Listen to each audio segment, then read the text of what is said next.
Filem Joy lakonan Jennifer Lawrence ini mengisahkan tentang seorang wanita yang gagal dalam bidang perniagaan. Beliau mula berjaya dalam bidang perniagaan apabila telah berjaya menjual mop hasil ciptaan dirinya sendiri. Beliau terpaksa menghadapi pelbagai cabaran. Apabila hanya untuk mempromosikan produknya, beliau terpaksa mencagarkan rumahnya sendiri. Keadaan sekeliling beliau juga tidak membantu apabila orang sekeliling beliau kurang memberikan sokongan dalam bidang perniagaan. Sebagai contohnya, kakak tirinya hanya inginkan keuntungan tanpa membantu beliau dalam bidang tersebut. Namun, bekas suaminya iaitu Tony telah menemukan beliau dengan seorang eksekutif syarikat televisyen iaitu Neil Walker. Pada awalnya, syarikat televisyen Neil Walker gagal untuk menjual mop yang dihasilkan oleh Joy walaupun dalam satu angka. Namun, untuk percubaan kali kedua, Joy sendiri memperkenalkan produknya dan berjaya menjual produknya itu dalam angka hampir mencecah 50,000 unit. Semenjak daripada itu, Joy menghadapi pelbagai cabaran yang baharu dalam bidang perniagaan.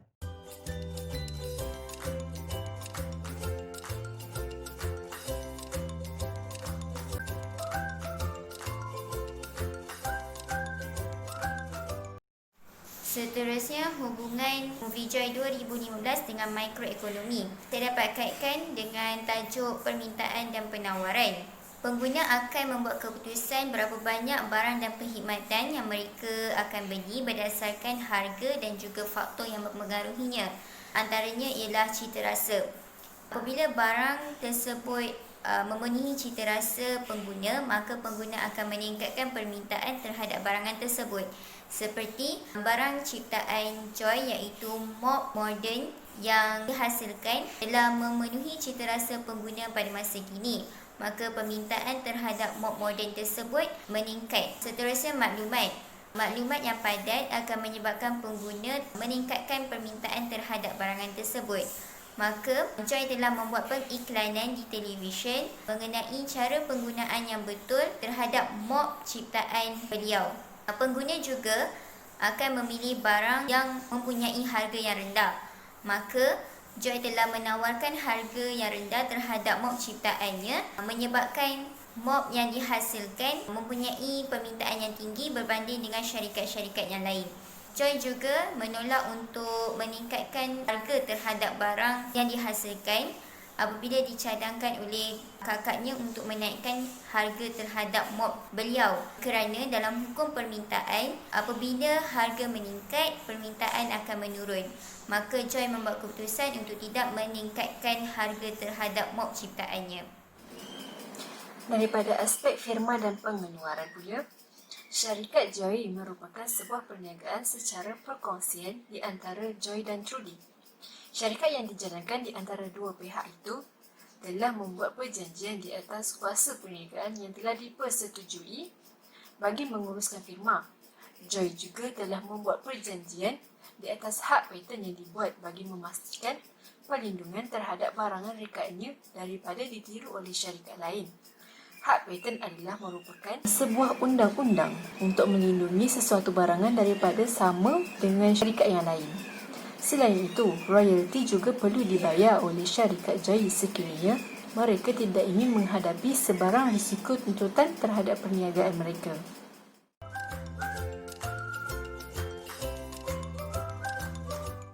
Dari segi modal, iaitu sumber ekonomi yang dicipta oleh manusia untuk membantu firma mengeluarkan barang dan perkhidmatan. Sebagai contoh, Joy nekat untuk meneruskan perniagaan mop ciptaannya dengan menggunakan wang pelaburan daripada kawan ayahnya serta sanggup menggadai rumahnya. Akhir sekali, hak paten iaitu hak eksklusif yang diberikan terhadap suatu reka cipta sama ada suatu produk atau proses untuk menghasilkan cara baru bagi membuat sesuatu ataupun penyelesaian teknikal bagi sesuatu masalah. Sebagai contoh, Joy merupakan sebuah perniagaan swasta yang dimiliki secara perkongsian di antara Joy dan Trudy. mengikut perjanjian yang telah ditetapkan dengan menjual merdekaannya sendiri. Di samping itu, perjanjian yang telah dipersetujui bolehkan Joy mendapat hak patentnya terhadap merdekaannya.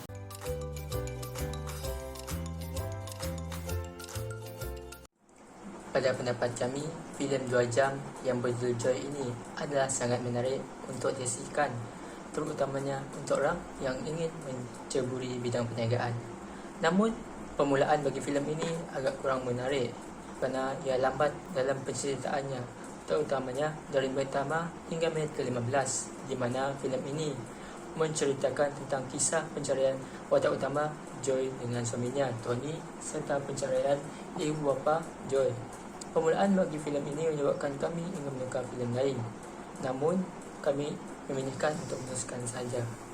Tidak dapat dinafikan, unsur perniagaan dalam filem ini begitu banyak, di mana ia menceritakan bagaimana Joy memulakan karirnya dalam bidang ekonomi, daripada menjual satu mobil canggih hingga menjual kepada beberapa produk yang lain. Filem ini juga menunjukkan bahawa setiap usaha memerlukan matlamat dan kita perlu sanggup untuk mengambil risiko dan kos yang besar untuk berjaya, seperti Joy. Contohnya, Joy sanggup menggadaikan rumahnya demi mempromosikan produk barunya. Selain itu, filem ini menunjukkan kita juga memerlukan sokongan daripada berbagai pihak untuk berjaya. Dalam konteks filem ini, Joy mendapat sokongan daripada keluarganya, bekas suaminya, kawan rapatnya dan seorang pemilik syarikat televisyen yang bernama Neil Walker. Akhir kata, filem ini pada awalnya kurang menarik, namun berjaya menambah hati kami untuk menghabiskan filem ini dengan penceritaan yang menyayat hati tentang perjalanan seorang wanita yang bernama Joy dalam bidang perniagaan. Sekian, terima kasih.